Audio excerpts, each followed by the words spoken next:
Yo, what's up mga kamag? Magandang tanghali sa inyong lahat at syempre sa ating mga kabatas at mga ka-UB. Magandang tanghalian sa inyong lahat at welcome sa panibago nating video reaction. So, eto guys, nakita ko lang kasi to. Medyo maganda kasi yung mag-react itong si Miss Australian. No? Ang pangalan ng channel niya is, um, ang pangalan nito? Tagal naman. Pangalan ng channel niya is What's Up Philippines. Yan ang pangalan ng channel niya. Pero isa siyang Australian. And dito sa reaction niya, ito yung reaction ng mga reaction niya dun sa mga foreigners na binubuli ang mga Filipino. Alright? And ang tanong, alin ang mas masakit? Yung mabuli ka ng kapwa mo Filipino or mabuli ka ng mga foreigner? Well, parehas lang masakit. Para sa akin. And please comment your reaction, no. Comment your kung ano yung nasa loob niyo, comment niyo lang. And mas masakit nga lang talaga kapag kapwa mo Filipino, 'di ba? Tapos mambabatas pa. Kilala niyo ba 'yon? 'Di ba? Anyway, play natin 'tong video.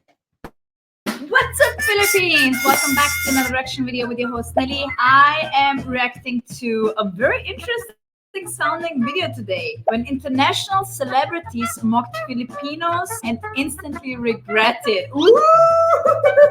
I think this is going to be an interesting one because you have no idea what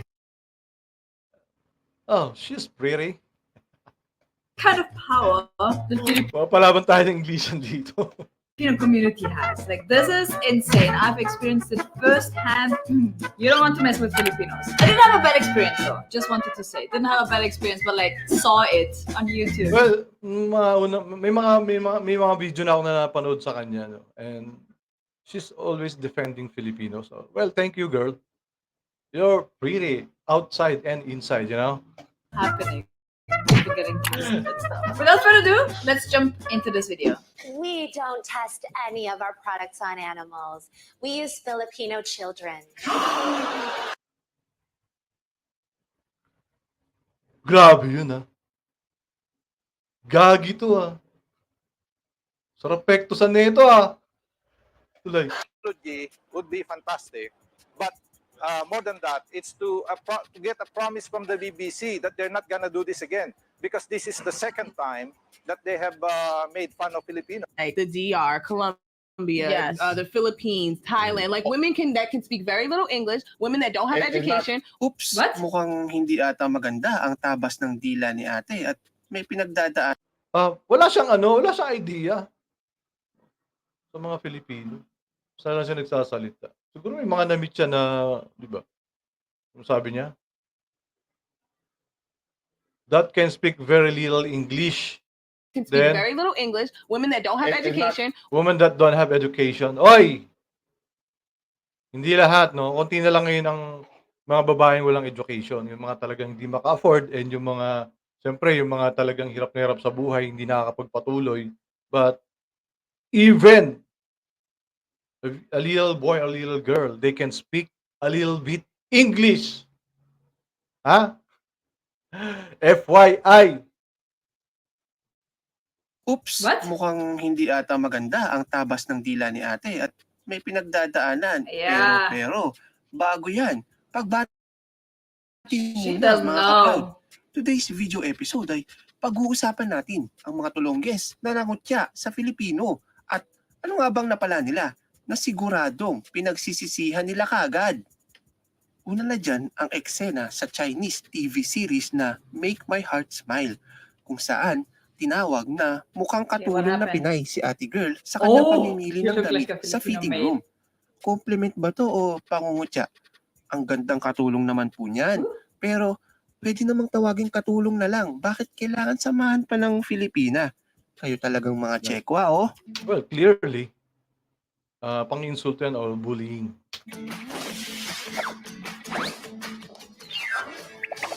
向大婶，向菲佣， So, But the, social media was abuzz Oops, with sorry. the controversy surrounding Kuwaiti influencer Sondos Al-Katan and Ito, Kuwaiti ito, girl. Girl. Kuwaiti ito, guys.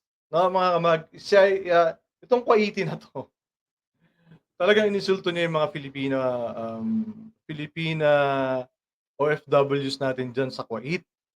No? Ako, may kilala akong senador na binawalan niya ng pumunta sa Kuwait yung ating mga OFW.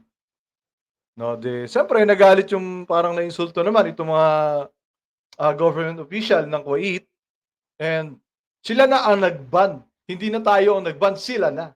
So hanggang ngayon, problema yan ng Pangulo kung makakabalik pa ba ang mga Pilipino doon sa Kuwait dahil sa senador na ito. My goodness. Pero ito, tingnan nyo ha. Tingnan nyo kung anong gagawin dito ng government official ng Kuwait.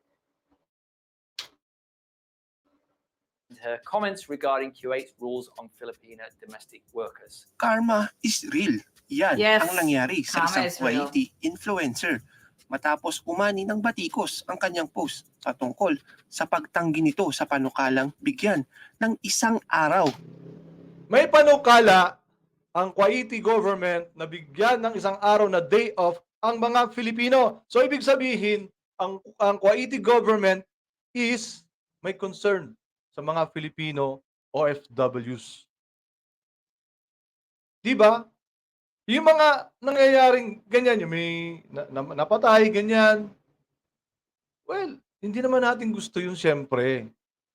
Pero, diba, sa ginawa nitong senador na ito, ang daming apektadong Filipino umiiyak dahil nalubog sa utang, dahil hindi nakapunta ng Kuwait. Diba? Ang daming sinakripisyo, pero hindi nakaalis sa kagagawan ng isang senador. Diba? Pero dito makikita natin, concerned din naman ang Kuwait government sa mga Filipino. Napahinga ang mga Pilipino domestic helpers sa Kuwait at bigyan What din did sila she ng say? karapatan na panghawakan ang kanilang mga pasaporte. How can you have a servant at home and who keeps their own passport with them? Diba? Salbahe itong babaeng to eh.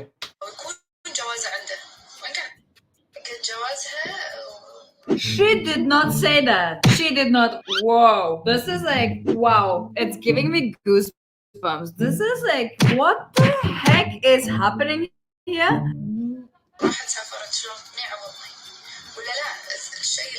What's worse is they have a day off every week. Worse na yun!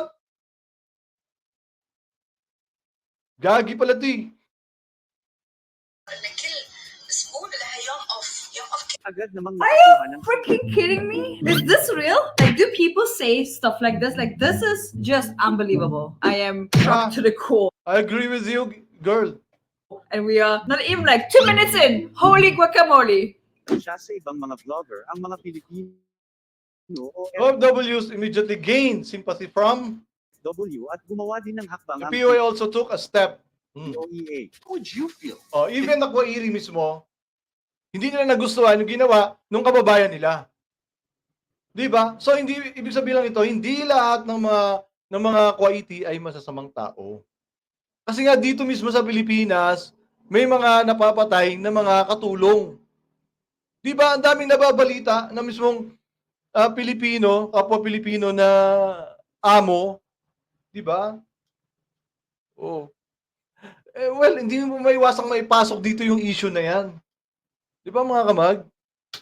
You worked for someone that didn't only not give you the day off, but disagreed with the very ideology that you deserved a day off. Oh, di ba? Kuwaiti blogger Sondos Al-Katan may be blacklisted from hiring Filipino domestic helpers according to the POA. Okay. Oh, karma. Marami na rin mga endorsement Good. ang nag-pull out sa kanyang Consequences. social media account dahil Oh. sa kanyang inasal. Actor says it Yung kayang yung kilala natin, kailan kaya magkakaroon ganito, no? Yung magpo-pull out yung mga sponsors dahil sa pambubuli. Tingin nyo guys. was shocked by the comments made by the influencer and suspended all collaborations with her. London-based cosmetic company Chelsea Boutique also Kama is a bitch. it has removed videos of Nice reaction, girl. Al-Qatan on its channels. Ang issue ni Al-Qatan ay hindi issue lamang ng pangungutya sa karapatan ng Pilipino. Issue ito sa karapatang pangtao. Walang puwang sa mundo ang mga Yes, tama naman. Diba? Karapatang pantao yan. So even foreigners, even sa ibang bansa, meron silang humanity. Diba? Meron silang humanity. Nagkakataon lang talaga na may mga tao masasama talaga eh. Hindi naman mawawala yan kahit saan lugar, kahit dito sa atin, kahit saan may masamang tao. Hindi mawawala yan, given na yan eh. Natatapat lang talaga. Natatapat lang talaga. Diba? Kasi kung ang lahat ng Kuwaiti ay masasama, wala nang Pilipino doon. Wala nang gustong bumalik doon. Diba? Nagkakataon lang talaga. Sorry. taong sobrang Entitled. privilege na sarili Really? lamang ang iniisip. Ko na iban Entitled. ikot yung Da Vinci Code movie na sinulat din ni Mr. Dan Brown. Inihiling din natin ngayon na i-rectify naman niya yung sinabi niya na Manila as the gate of hell. Dito naman sa usaping fact at fiction. Mukhang sobra na ata tayong sensitibo na pati ang libro ay pinapatulala. O umi-eksena lang si dating MMDA Chair Francis Tolentino. Anong masasabi mo dito, ka-proud? It's more an attack frontal and from behind on our faith. Sinulatan na raw ni Tolentino si Brown para igiit. Yeah, Filipinos are very religious. So saying anything bad in terms of Ito yung mahirap laging pag-usapan, yung religion. Kasi nga yung mga religious people are very sensitive. So kaya mahirap pag-usapan to in a public. Mas maganda pag-usapan yung mga ganyan, yung private, dalawa lang kayo, or yung mga open-minded, di ba? Yung mga free thinker. Because I'm a free thinker. Yeah, totoo yan.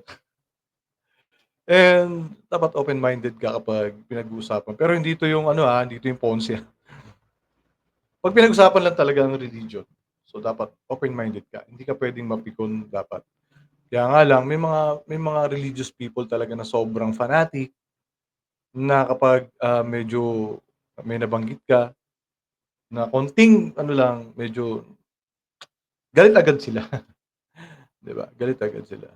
of religion, and like even I think they say that they consider Manila as hell or something. Dude, you can't do that. Like not even movies. Na mali ang interpretasyon I agree. o sa Maynila. A fictional city. Oo nga ba sa reaksyon si Francis Tolentino o baka naman tama si Dan Brown na gates of hell talaga ang Manila? Si Lucifer nga nagtatagalog eh. Alam mo na kung saan siya dumaan. Kung gates of hell ang Manila, how about India? Sorry. Well, huwag naman sana ganun.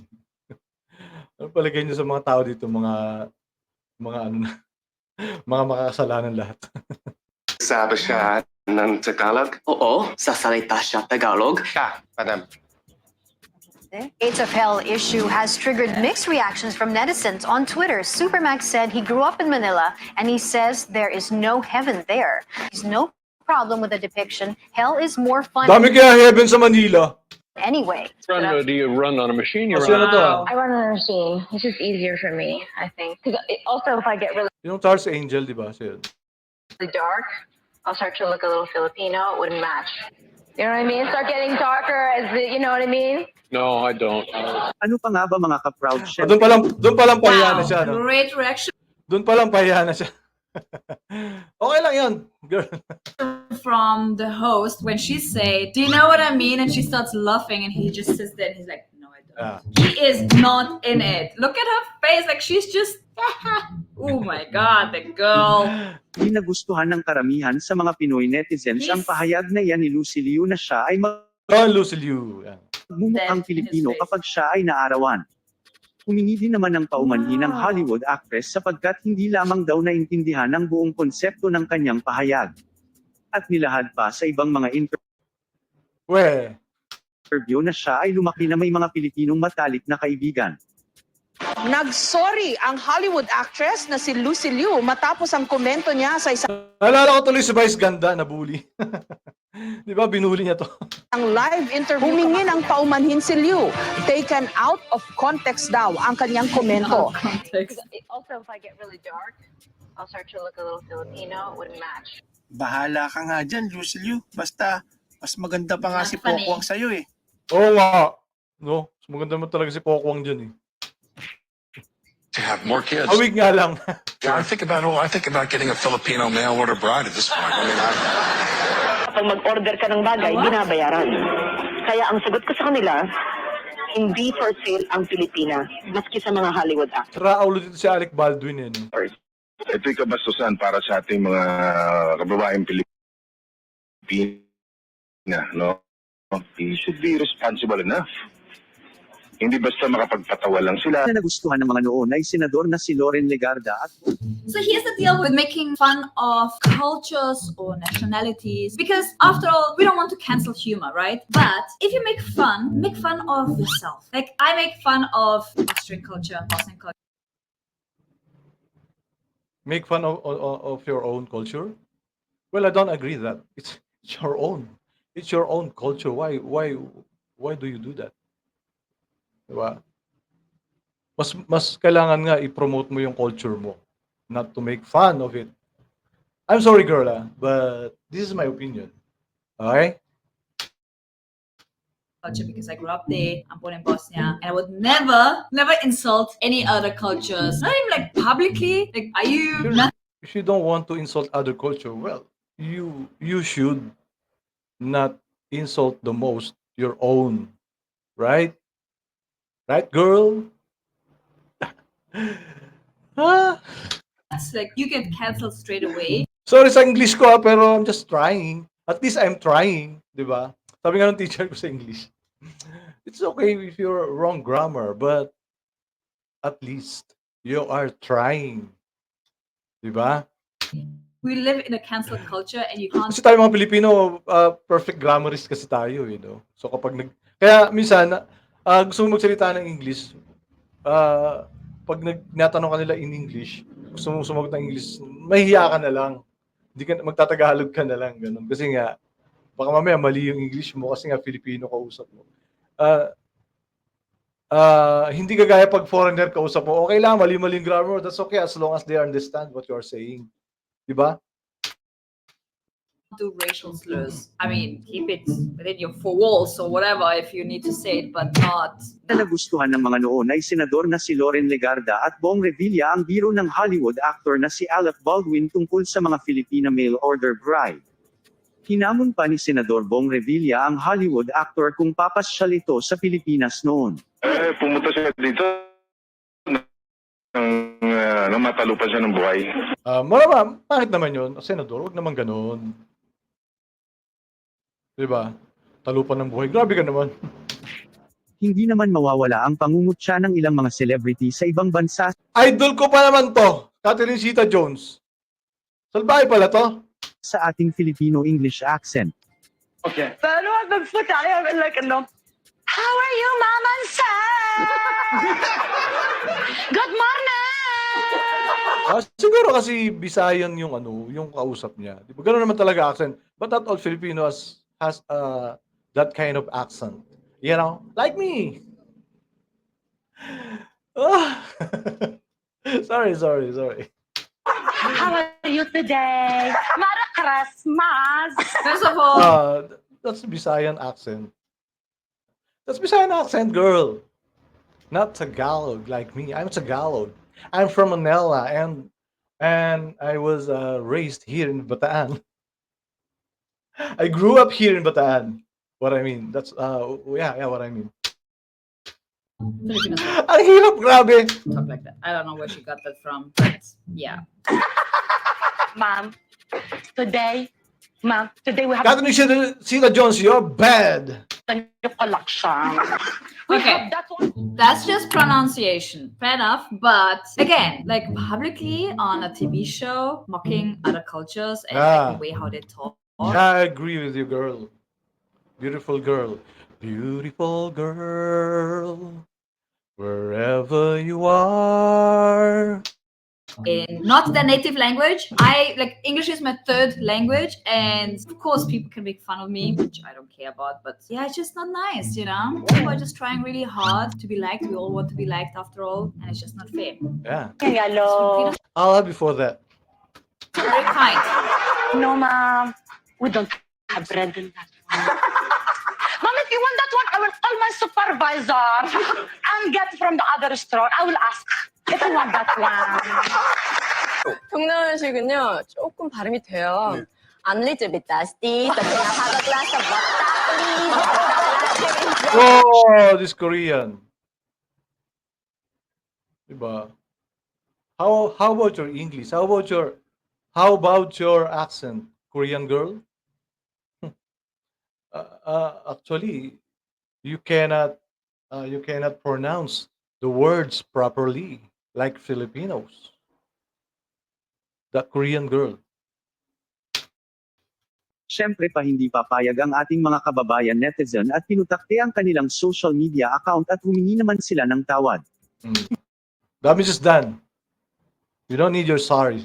You know, I do it with a little bit of exaggeration just to add the comic factor on it. I'd never meant to insult anyone. It was never meant to be serious. First of all, I would like to apologize from the bottom of my heart and to say that I did not really mean to insult or mock or hurt anyone.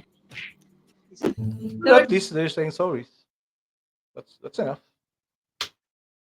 Regret comes afterwards, right? When you realize the force of the Filipino community. Ang BBC show na umani ng batikos dati ay ang Harry at Paul ito ay matapos na ipalabas sa kanilang skit na Kaya lang ito ang tanong ko dito is yung artista. Ba't siya pumayag ng ganon? Ugawa ang isang Filipina helper sa isa sa mga cast. What's going on here? Or hindi siya talaga Filipina. The actress. Is she real Filipina or not? She looks like black. I'm afraid. Our chums up the road wanted to see if we could make their Filipino maid with our northerner, but he's not having any on. Come on, Clyde, mount her. You, present your rear. Well, hindi naman kailangan siguro ng Filipina actress, no? Ano yan eh, trabaho yan eh. Kaya lang, the scene is not good for the Filipinos. Hindi nga ikinatuwa ng maraming Pilipino ang naturang skit sa comedy series that's at racism. humingi ng public apology mula sa mga gumawa nito.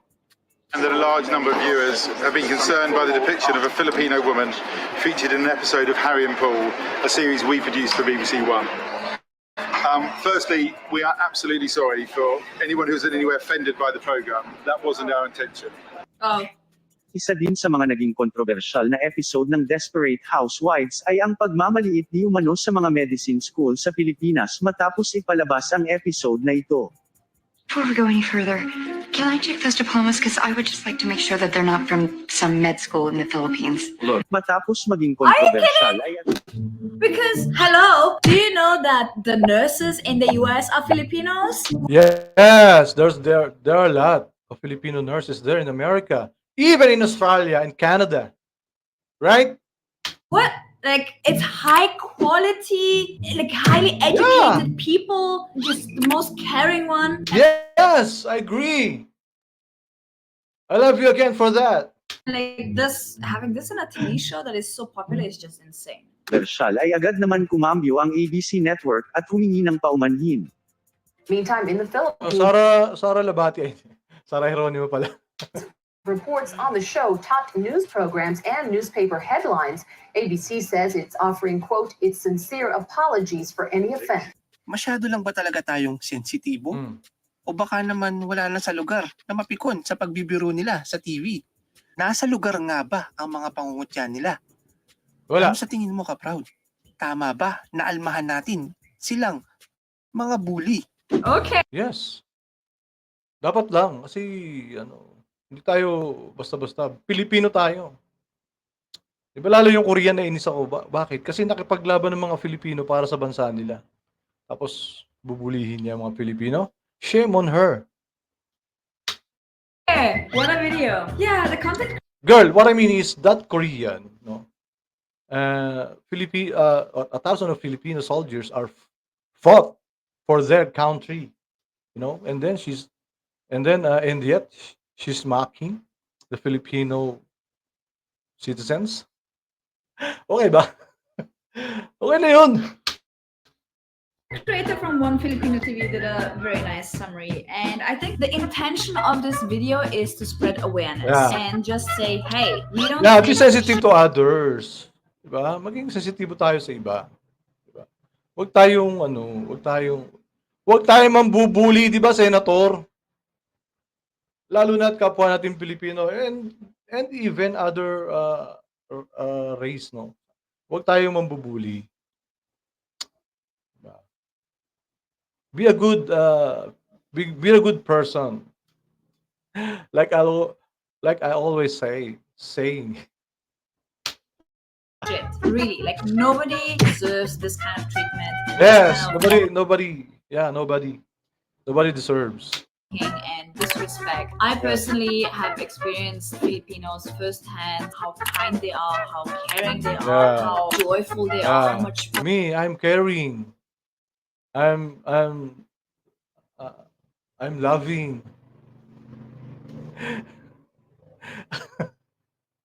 I'm sweet. Positivity they bring into life and how much I actually learned from them. And I would never consider Siguro matagal siya dito sa Philippines, no? Not just Filipinos, just any cultures, any countries at all. Because, like I said, nobody deserves this. We're all trying our best. And those who got cancelled, deserve it. That's it. That's it for today. If you enjoyed this video, please give it a thumbs up. Yeah, okay. Salamat sa you, girl. I know you know Tagalog, no? Because I feel that you really love Filipinos and you really love Philippines. So I think and I guess that you understand Filipino dialect, right? So thank you for your caring to the Filipino people. Grabe na English ko. Grabe. And thank you din for letting me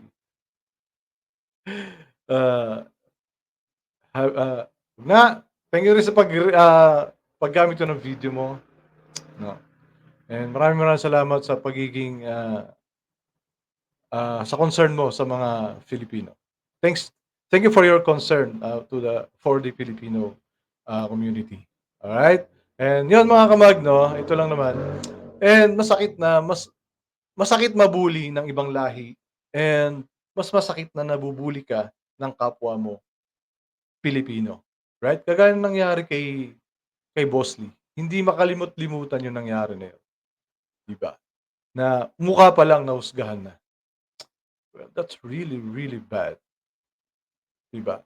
So, yun lang naman mga kamag. And maraming salamat sa inyong patuloy na pagsuporta sa aking channel. And siyempre, huwag natin kalilimutan. Minsan lang tayo mabubuhay. Piliin natin ang tama at mabuti. Maraming salamat po.